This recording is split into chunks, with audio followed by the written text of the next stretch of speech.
Bonjour à tous et à toutes. J'ai le plaisir de vous présenter à plusieurs voix d'ailleurs ce petit pitch pour VRAC. Donc moi je suis Céline Reynaud, je suis la présidente de VRAC France.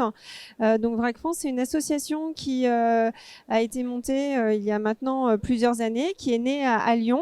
Dans la métropole de Lyon, suite à, on va dire, des échanges entre un bailleur social présidé alors par Cédric Vinci-Wendel d'Est Métropole Habitat, le délégué de la Fondation pour le logement des défavorisés, et puis Boris Tavernier, qui est le fondateur de VRAC France. Et ces échanges avaient tourné autour de l'accès à une alimentation durable pour les habitants du logement social, et tout spécifiquement pour ceux qui habitent dans les quartiers dits politiques de la ville.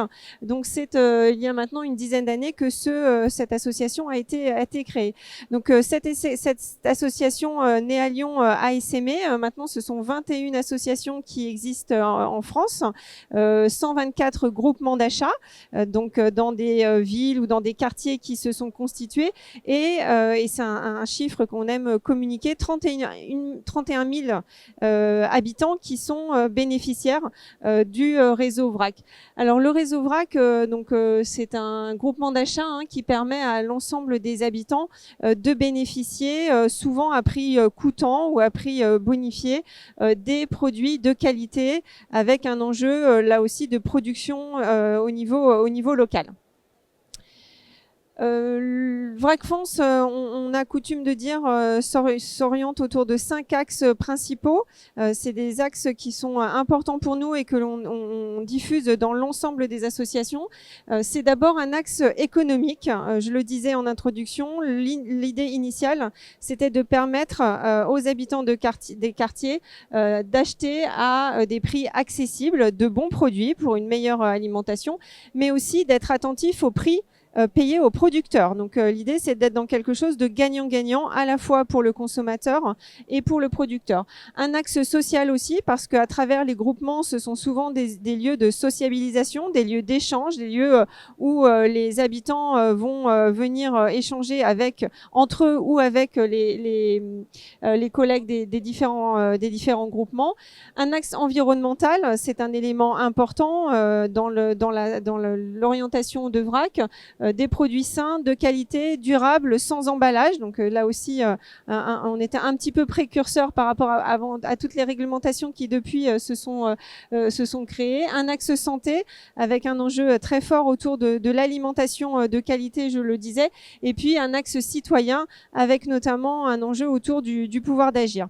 VRAC France est aussi engagé dans différents réseaux associatifs, des réseaux aussi institutionnels qui permettent aujourd'hui de défendre le droit à l'alimentation et la sécurité sociale de l'alimentation à travers différents plaidoyers que nous portons au niveau de la France entière. Ce qui me semble important au moment où nous sommes au congrès HLM, donc en présence de beaucoup de bailleurs sociaux, c'est d'avoir un message tout particulier à l'intention des bailleurs sociaux pour leur dire que leur investissement auprès des groupements d'achat, auprès des associations VRAC en France entière, elle est déterminante pour le succès de ces groupements d'achat.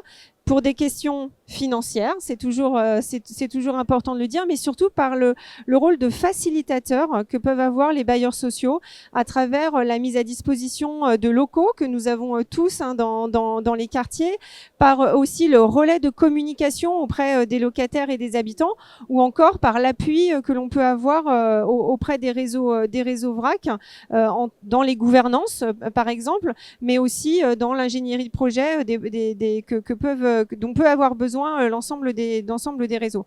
Voilà pour la présentation de VRAC France. Je pense qu'il est important aussi de pouvoir avoir des illustrations locales de ce que cela produit. Donc je vais laisser la parole à Louisa. Merci Céline. Juste pour vous dire, en Île-de-France, nous avons 3 associations qui ont été créées en 2018 pour la doyenne, qui est à Paris, sur les quartiers plutôt en périphérie. En 2022, on a eu 2 créations sur Plaine Commune et sur Seine-Ouest. Pour Paris, il y a 3 bailleurs adhérents, les bailleurs parisiens plus importants. Ensuite, Pleine Commune portée par la communauté d'Aglo avec 7 bailleurs adhérents. Et Vrac Seine-Ouest, on a 6 bailleurs adhérents que je remercie aussi. On est sur nombreuses villes, 15 groupements d'achat en 2024 avec 1600 foyers adhérents et 5000 personnes touchées. Et ce qui est important pour nous en tant que bailleurs et en tant qu'association qui travaille sur la cohésion sociale et sur l'amélioration du cadre de vie, c'est qu'en fait, ces personnes-là, ces 5000 personnes touchées, avant, elles n'avaient pas accès à des produits de qualité. Et on le voit dans les échanges qu'on a. Et ils se disent, maintenant, moi aussi, j'ai droit à du bio. Et en fait, on a quand même ils ont pu acheter pour 90 tonnes d'aliments de qualité. Et donc ça, le bio, c'est aussi pour eux. Et c'est ça qui est important. Autre chose qui est importante, c'est que ça a créé entre nous des espaces de coopération avec les villes, avec les collectivités, avec les habitants qui font partie du CER. Et donc, en fait, on se met tous d'accord. On a chacun nos enjeux, mais on a vraiment réussi à s'engager durablement pour porter ce projet qui est important. On se rend compte que c'est important ce qu'on fait. Et voilà, ces discussions-là vraiment créent un espace de coopération qui, pour moi, est précieux. Bonjour tout le monde. Effectivement, nous, à Nanterre Coop Habitat, ça fait de longues années, de manière historique, qu'on a fait le choix de ne pas s'arrêter simplement aux portes des logements et des résidences, mais justement d'aller un peu plus loin dans notre action, tant dans l'accompagnement social que dans notre engagement en termes de tranquillité résidentielle, et aussi et beaucoup en termes d'animation locale, de vie locale. Et donc c'est à ce titre-là que ma collègue Hakima Mezroui est depuis 2022 chargée de développement social et urbain pour que justement notre organisme puisse engager des partenariats locaux, faire des chantiers éducatifs, des chantiers d'insertion, travailler avec le tissu local d'associations pour créer des choses, proposer autre chose que simplement une gestion du quotidien à nos locataires.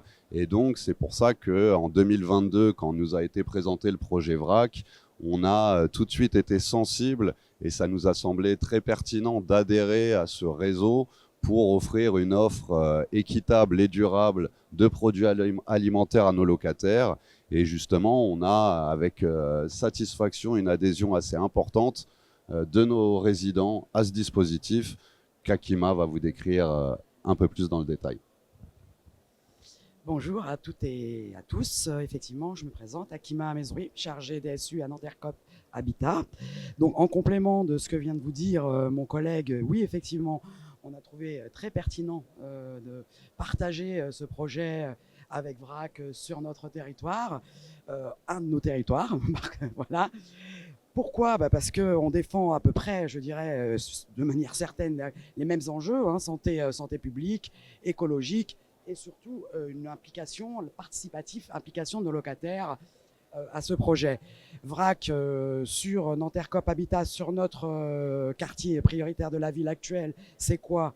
C'est 165 familles adhérentes, 511 personnes touchées, un partenariat avec d'autres, particulièrement le centre social, pour le citer, La Traverse, qui est le lieu de distribution des denrées.